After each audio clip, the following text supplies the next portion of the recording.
क्या आपने कभी सोचा है, नवरात्रि की 9 रातें सिर्फ पूजा नहीं, बल्कि एक रहस्यमयी यात्रा है जहां मां दुर्गा के हर रूप में छुपा है। जन्म, मृत्यु और मोक्ष का रहस्य। बहुत समय पहले देवताओं और दानवों के बीच भीषण युद्ध छिड़ा था। देवताओं की हार निश्चित लग रही थी, क्योंकि दानवों ने तपस्या और बल से ऐसा कवच प्राप्त कर लिया था जिसे कोई साधारण शक्ति तोड़ नहीं सकती थी।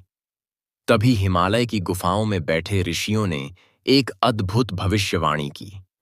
जब अंधकार सबसे गहरा होगा, तब शक्ति 9 रूपों में विभाजित होकर प्रकट होगी। हर रूप एक परत है।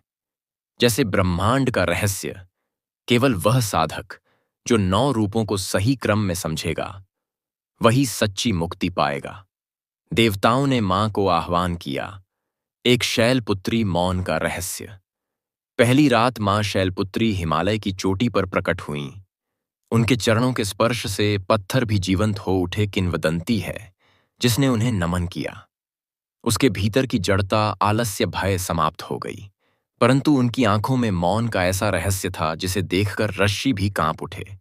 दो ब्रह्मचारिणी तप की ज्वाला दूसरी रात मां तपस्विनी रूप में प्रकट हुईं। उनका शरीर तप की अग्नि से चमक रहा था। उन्होंने कहा, सच्चा तप वह नहीं जो शरीर को कष्ट दे, बल्कि वह है जो मन को स्थिर कर दे। उनकी उपस्थिति में असत्य के कवच की पहली दरार पड़ी। 3 चंद्रघंटा युद्ध का बिगुल। तीसरी रात मां चंद्रघंटा के रूप में आईं। उनके गले की घंटा बजते ही आकाश कांप गया। कहते हैं, उस रात जो साधक उनकी ध्वनि सुन ले, उसके भीतर छिपा हर पाप उजागर हो जाता है। दानव उस ध्वनि से पागल हो उठे और एक दूसरे से लड़ने लगे। 4 कूष्मांडा सृष्टि की रहस्यमयी माता। चौथी रात मां ने एक दिव्य मुस्कान से पूरा ब्रह्मांड रच दिया। ऋषियों ने देखा, हर तारा, हर ग्रह उनकी सांसों से जन्म ले रहा है। लेकिन उनकी मुस्कान के पीछे एक रहस्य छिपा था। जो सृष्टि रच सकती है, वही उसे भस्म भी कर सकती है। 5 स्कंद माता मातृत्व का बलिदान। 5वीं रात मां ने अपने पुत्र कार्तिकेय को गोद में लिया। उनकी आंखों से आंसू बह रहे थे, क्योंकि वह जानती थीं कि युद्ध में उनका पुत्र भी बलिदान देगा। उनका संदेश था सच्चा मातृत्व वह है जो अपने ही हृदय को जलाकर भी ब्रह्मांड को बचा ले। 6 कात्यायनी प्रतिशोध की अग्नि। छठी रात मां कात्यायनी रूप में प्रकट हुईं।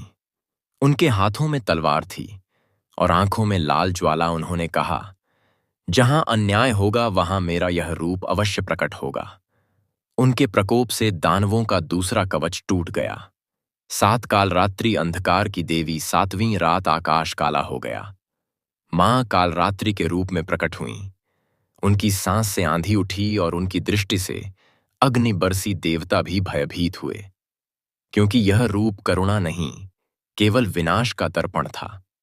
किंवदंती है, जो उनके सामने सत्य से हटकर खड़ा हो, वह उसी पल भस्म हो जाता है।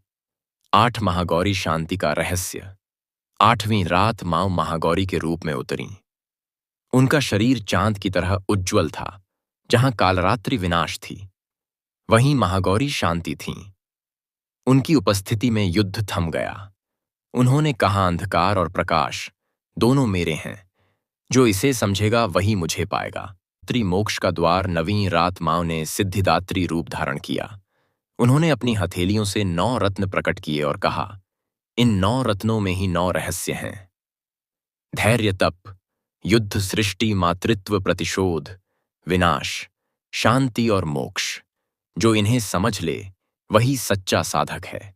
युद्ध का अंत हुआ। दानव नष्ट हुए, परंतु यह कथा केवल युद्ध की नहीं थी। यह 9 रातें हर साधक के भीतर के 9 द्वारों की कथा थी। मां के 9 रूप केवल बाहर नहीं, बल्कि हमारे भीतर भी छिपे हैं। जब हम अंधकार में डूबते हैं, तब मां कालरात्रि बनकर आती हैं। जब हम टूटते हैं, तब मां स्कंदमाता बनकर संभालती हैं, और अंत में जब हम स्वयं को पा लेते हैं, मां सिद्धिदात्री हमें मोक्ष देती हैं।